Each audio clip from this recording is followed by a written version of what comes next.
I stand in my classroom at Austin Ridge Elementary, watching the afternoon sun filter through the windows and illuminate 23 eager faces waiting for story time. My name placard sits proudly on my desk. Miss Rodriguez, 3rd grade. There are days when I still can't believe this is my life. The one I built entirely on my own terms, without their approval, without their presence, without their conditional love. But I'm getting ahead of myself. Let me take you back to where it all began. I grew up in Minneapolis, in a neighborhood where success was measured in degrees and dollar signs. My parents, both immigrants from Mexico who'd fought their way into middle-class stability, had one dream for their children: that we'd become doctors, not teachers, not artists, not anything frivolous. Doctors. It was the only acceptable path to honor their sacrifices. My older sister, Carmen, fit the mold perfectly. She breezed through pre-med at the University of Minnesota, landed a residency at Mayo Clinic, and became the pride of our family. Every Sunday dinner became a celebration of Carmen's achievements. Every holiday gathering turned into an opportunity for my parents to brag about their daughter, the doctor. And then there was me. I remember the exact moment I knew I wanted to teach. I was 16, volunteering at a community center, helping a 7-year-old named Marcus sound out words in a picture book. When he finally read an entire sentence on his own, his face lit up with pure joy. That moment, seeing someone discover they could do something they thought was impossible, that was magic. That was what I wanted to spend my life doing. I made the mistake of mentioning it at dinner that night. Teaching? My father set down his fork with a clatter. Maya, teaching it's a nice hobby, but it's not a career. Not for someone with your potential. But Dad, I love working with kids. You'll love being a pediatrician then, my mother interrupted, her tone making it clear the discussion was over. You can work with children and have financial security. Teaching doesn't pay enough. You'd struggle. Carmen, ever the golden child, chimed in. Maya, think about it practically. Mom and Dad worked so hard to give us opportunities. We owe it to them to make the most of those opportunities. I bit my tongue that night, and the next night, and for the next 2 years. When college applications rolled around, I applied to pre-med programs to keep the peace. I got accepted to several good schools. My parents threw a party, inviting every relative, every family friend, everyone who needed to witness their daughter following in Carmen's footsteps. I smiled for photos, accepted congratulations, and felt something inside me slowly dying. I lasted exactly 1 semester as a pre-med student. Organic chemistry was fine. Biology was interesting enough. But every time I walked past the education building on campus, I felt this pull, this longing for something more meaningful to me. I started volunteering at an after-school program, spending hours there when I should have been studying. The kids knew me by name. They ran to hug me when I arrived. I helped with homework, mediated playground disputes, and felt more alive than I ever did in a laboratory. By December, I'd made my decision. I scheduled a meeting with my academic advisor and switched my major to elementary education. I waited until winter break to tell my parents. The explosion was nuclear. You did what? My father's voice shook the windows. Maya, this is ridiculous. You're throwing away your future. I'm choosing my future, I said, trying to keep my voice steady. This is what I want to do with my life. What you want? My mother's laugh was bitter. Since when is life about what you want?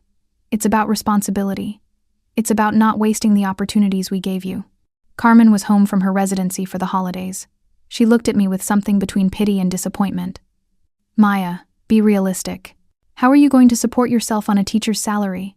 How are you going to buy a house, raise a family? I'll figure it out, I said. People do it every day.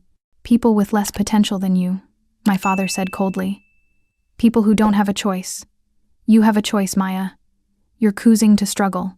The rest of winter break was icy silence and pointed comments.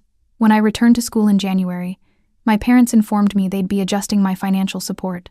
Since you're choosing such a low-paying career, my mother said, you need to learn to budget early. I picked up 2 part-time jobs to make ends meet. I worked at the campus bookstore and tutored fellow students in the evenings. My friends thought I was crazy, killing myself to pursue a degree my family didn't even support. But something had shifted in me. For the first time in my life, I was doing something for myself, and no amount of disappointment from home could change that. The next few years were a masterclass in being the family disappointment. Every achievement in my education program was met with lukewarm responses at best. I made Dean's List? That's nice, honey. Carmen just published in the Journal of Pediatric Medicine. I got accepted into a competitive student teaching program? Wonderful. Did you hear Carmen is being considered for a leadership position? But the real exclusion started when I was 23. Carmen got engaged to Ricardo, a cardiologist she'd met during her residency. Their engagement party was planned for a Saturday in June, a lavish affair at an upscale restaurant in downtown Minneapolis. The whole family was involved in the planning. My mother spent weeks arranging flowers and menu tastings. My father proudly told everyone about his daughter marrying a fellow doctor. I assumed I'd be involved somehow. Maybe not as a bridesmaid. Carmen had her medical school friends for that, but at least as a guest, as family. The invitation arrived 3 weeks before the party. I opened the elegant envelope with excitement, ready to mark the date on my calendar. It was addressed only to my parents. I found my mother in the kitchen that evening. "Mom, I think there was a mistake with Carmen's engagement party invitation. It only has your and Dad's names on it." She didn't look up from the vegetables she was chopping. "There's no mistake." My stomach dropped. "What do you mean?" "Carmen wants to keep it intimate. Close family only." "I am close family. I'm her sister." My mother finally met my eyes, and what I saw there made my chest tighten. "Carmen feels you've been dismissive of her achievements. Always going on about your teaching program when she's trying to share her medical career milestones. She doesn't want any negativity at her celebration." "Negativity? Mom, I've never." "She also doesn't want to answer questions about why her sister chose such a modest career path. It reflects poorly on the family." I left the kitchen before she could see me cry. I locked myself in my childhood bedroom, the walls still covered with old posters and academic achievement awards from high school, and I let myself break down.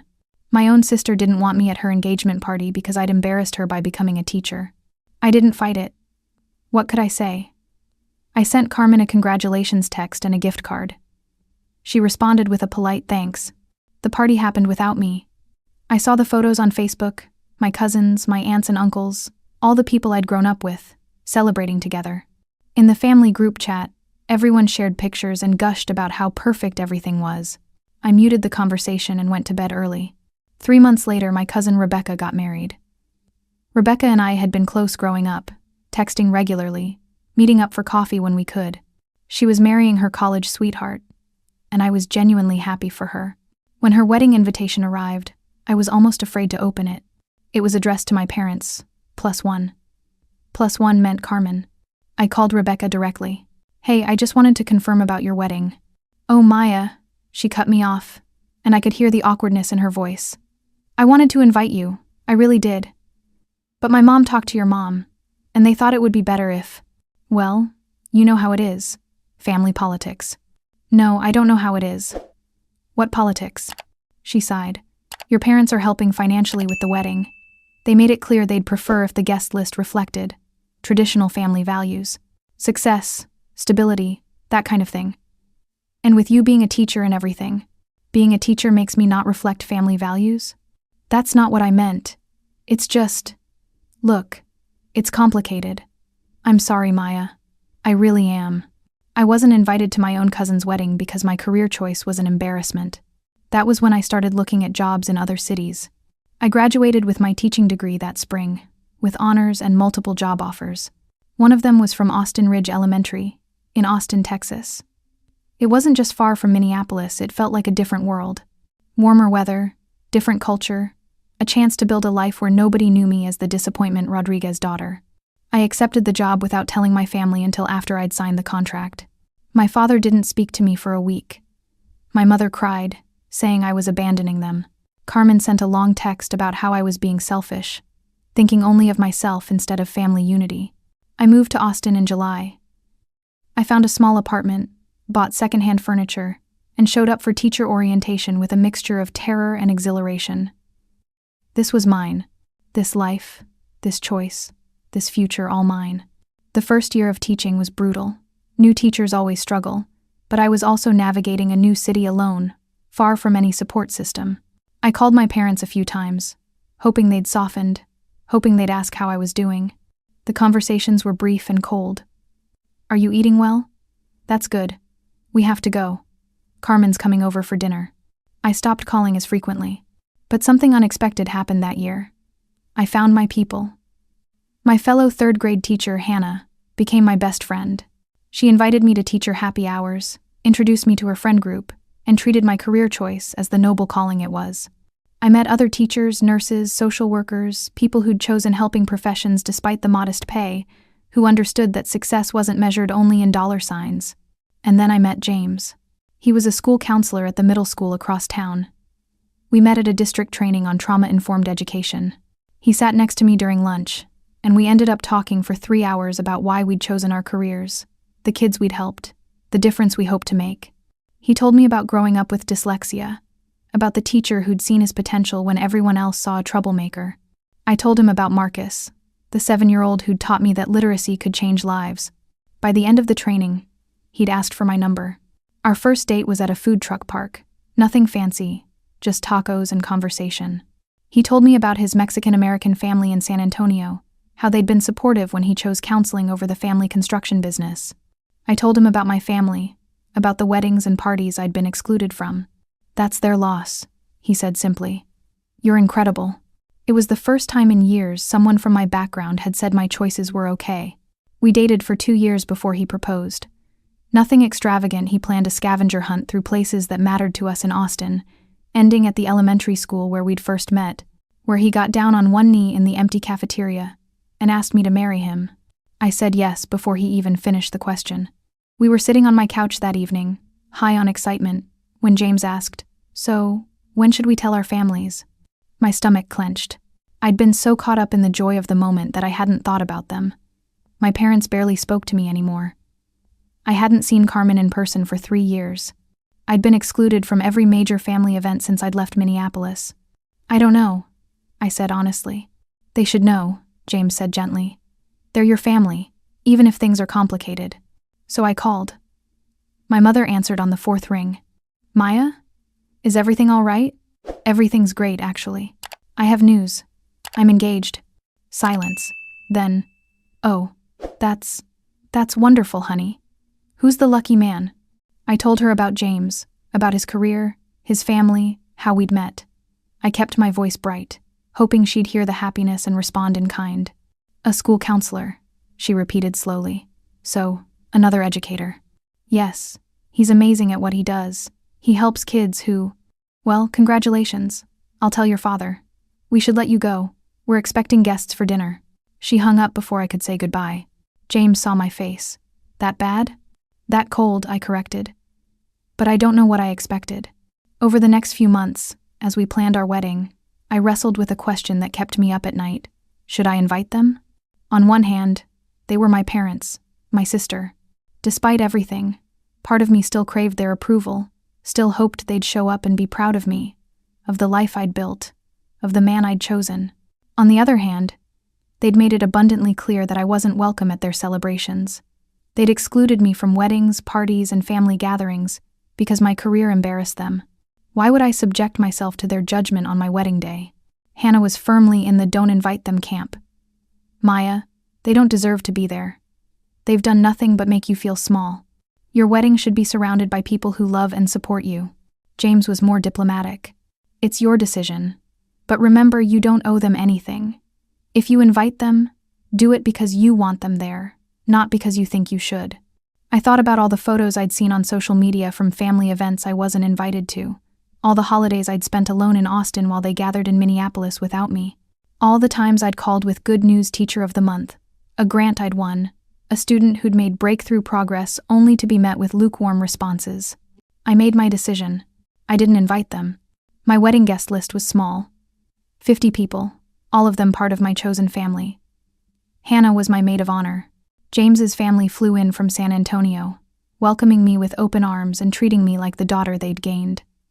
My principal and several fellow teachers came, friends from my book club, my kickball league, my life in Austin. People who'd celebrated my successes and supported me through challenges. People who'd chosen me. The wedding was perfect in its simplicity. We got married in a botanical garden, surrounded by wildflowers and live oaks. I wore a tea-length dress I'd found at a local boutique. James's abuela gave me her pearl earrings to wear. We wrote our own vows, and I cried through mine, overwhelmed by the realization that I was marrying someone who valued me exactly as I was. At the reception, I gave a speech thanking everyone for being there. "You're all here because you've supported James and me in our journey," I said. "You've celebrated our careers, our choices, our love. You've been our family in the truest sense of the word. Thank you for choosing us, because we choose you too." The room erupted in applause. Hannah was crying. James's mother hugged me so tight I could barely breathe. I didn't think about the family that wasn't there. For one perfect day, I let myself just be happy. We'd planned a small honeymoon just a week in Colorado, hiking and unplugging from the world. When we got back to Austin, we had 73 unread messages between us. "Wow," James said, scrolling through his phone. "Your wedding was popular." "What do you mean?" He turned his phone to show me. Someone, probably one of James's relatives, had posted photos from our wedding on Facebook. They'd tagged us, tagged locations, shared captions about how beautiful everything was. And somehow, those photos had made their way to my family. I had 12 missed calls from my mother, 8 from my father, 5 texts from Carmen, each one more heated than the last. My hands shook as I read Carmen's messages. "Seriously? You got married and didn't tell us? Do you have any idea how embarrassing this is? People are asking us why we weren't at our own sister's wedding. You've taken this too far, Maya. This isn't just about you anymore. You're making the whole family look bad." There was a voicemail from my mother. I played it on speaker so James could hear. "Maya, this is your mother. I don't understand how you could do this. Get married without telling your own family? People have been calling all day, asking questions we can't answer. Your father is furious. Carmen is devastated. How could you be so selfish? Call me back immediately." I set the phone down carefully, afraid I might throw it otherwise. "I'm sorry," James said quietly. "For what? You didn't do anything wrong." "No, but this is hard. I know that, even if they've been awful, they're still your family." "Are they, though?" The question came out sharper than I intended. Family shows up for each other. Family celebrates your successes, even if they're not what they expected. Family doesn't exclude you from weddings and parties because you chose a career they find embarrassing. My phone rang again. This time it was my father. I answered, my heart pounding. "Hi, Dad." "Maya."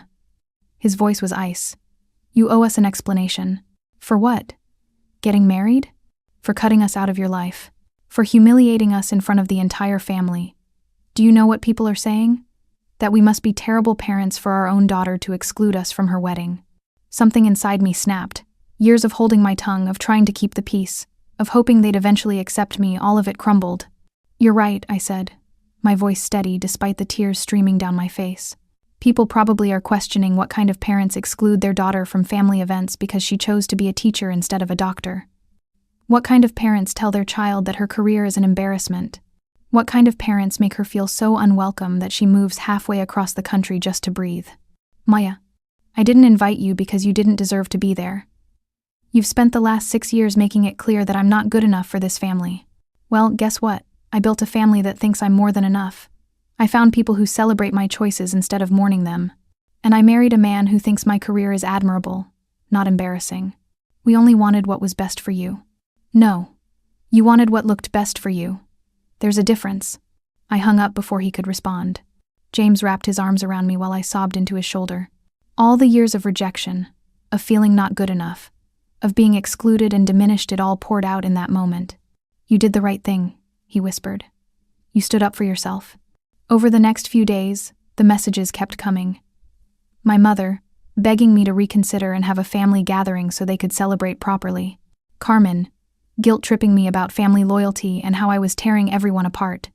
Various aunts and uncles, some supportive, most critical. I responded to none of them. Instead, I went to my first therapy appointment. I'd been on the wait list for weeks, and the timing felt almost cosmic. My therapist, Dr. Chen, listened to my story without judgment. "It sounds like you've been the family scapegoat," she said gently.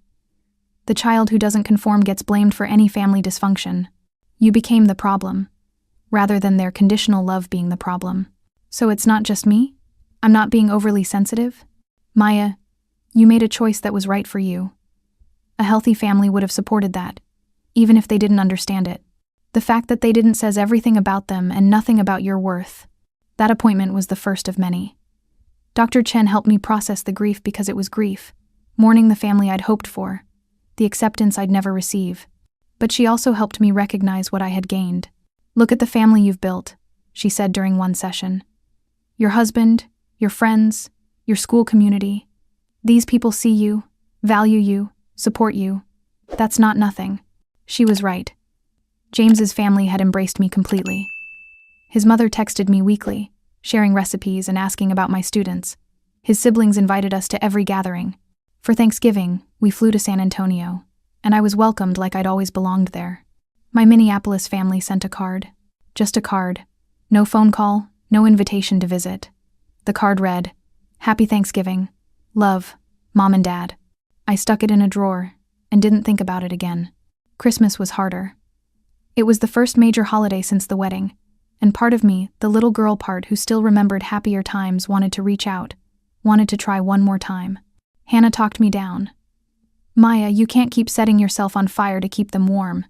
They've had 6 years to accept your choices. They haven't. That's on them, not you." Instead of spending Christmas alone, hoping for a call that wouldn't come, James and I hosted a chosen family Christmas at our apartment. We invited all our teacher friends who couldn't make it home for the holidays, James's college roommate who'd just gone through a divorce, even our elderly neighbor Mrs. Patterson who had no family nearby.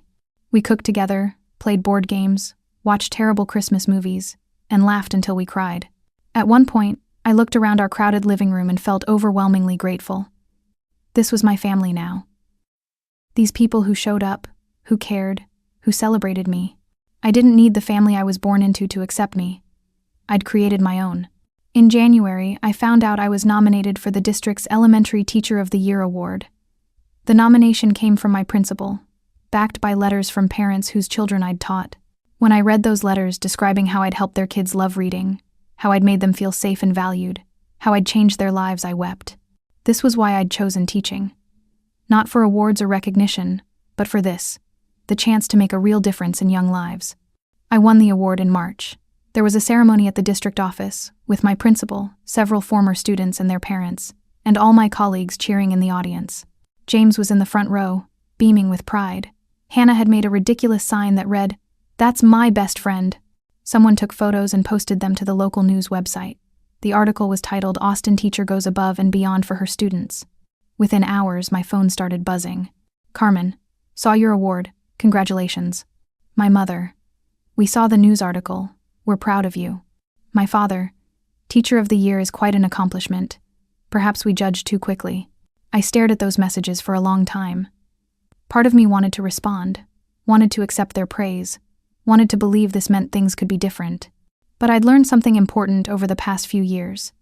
People who only show up during your success never actually left during your struggle. They just weren't paying attention. They weren't proud of me. They were relieved that I'd achieved something they could brag about, something that made them look less bad for having a teacher daughter. I didn't respond to the messages. 2 weeks later, my mother called. I let it go to voicemail. She left a long message about how they'd done some thinking and wanted to rebuild our relationship. She mentioned coming to Austin to visit, meeting James properly, having a fresh start. I called Dr. Chen before I called her back. "What do you want, Maya?" she asked me. "I don't know. Part of me wants a relationship with them. They're my parents. But I don't trust them. This feels like they're only interested now because I won something. Because I'm not an embarrassment anymore. So what would you need from them to consider rebuilding?" I thought about it for days. What would I need? An apology? Acknowledgement of how they'd hurt me? Proof they'd changed? When I finally called my mother back, I had my answer. "Mom, if you want to have a relationship with me, it needs to be on different terms. Of course, honey. We want to support you. Let me finish. I need you to understand that I'm not going to apologize for my choices. I love teaching. I'm good at it. It's meaningful work, and I'm proud of it. If you can't respect that, then we don't have anything to build on." Silence. Then, "We do respect it, Maya. We saw how much it means to you. You didn't see that 6 years ago when I changed my major, or 5 years ago when I moved to Austin, or last year when I got married. You're seeing it now because I won an award, because there's evidence of success you can understand. But Mom, I was successful all along. Every kid I help learn to read, every student I help feel safe, that's success too." More silence. "You were always so stubborn," she finally said, and I could hear the tears in her voice. "Just like your father. You decided what you wanted, and nothing could change your mind. Being stubborn about my values isn't a flaw, Mom." I know. I'm starting to understand that now. It wasn't a full apology. It wasn't the acknowledgement I probably deserved, but it was something. We talked for an hour that night. She told me about Carmen's struggles balancing her medical career with marriage, about my father's recent health scare, about how quiet the house felt with both daughters gone. I told her about my students, about James's promotion to lead counselor, about our life in Austin. At the end of the call, she asked if they could visit in the summer. Maybe, I said. Let's take it slow. Slow is good, she agreed. Maya, I really am proud of you. I'm sorry it took me so long to say it. I hung up and cried, but they weren't entirely sad tears this time. James and I talked about it late into the night. Are you going to let them back in? He asked. I don't know yet. Maybe on the edges. Holidays, phone calls, visits. But they'll never be at the center of my life again. That spot's taken. He kissed my forehead. By who? I gestured around our apartment, at the photos on the walls, us with Hannah and our teacher friends, us at James's family gatherings, us with our students at school events. By everyone who chose me when I chose myself. It's been 6 months since that conversation with my mother. They did visit in July, awkward and trying too hard but present. They met James properly, toured my classroom, sat through dinner with our friends. My father actually told one of my colleagues that he was glad Maya found her calling. It wasn't everything, but it was something. Carmen and I text occasionally now. Surface-level stuff, mostly. She mentioned wanting to visit Austin sometime, to see my life here. I told her she was welcome, and I meant it. We'll probably never be close the way sisters should be, but maybe we can find something. But here's what I've learned. I don't need their approval anymore. That desperate yearning for them to see me, to value me, to include me, it's faded. I still have complicated feelings, still have moments where I grieve what could have been. Dr. Chen says that's normal, that you can hold both acceptance of reality and sadness for what you lost. What matters is this. I chose myself. I chose my values, my career, my happiness. And in doing so, I found people who chose me back. My classroom is full of kids who think I hung the moon. My home is full of love and laughter. My life is exactly what I wanted it to be when I was 16, reading with Marcus at that community center. I'm a teacher. I help third graders fall in love with reading, discover their confidence, and believe in themselves. It's not what my birth family wanted for me, but it's everything I wanted for myself. And that's more than enough.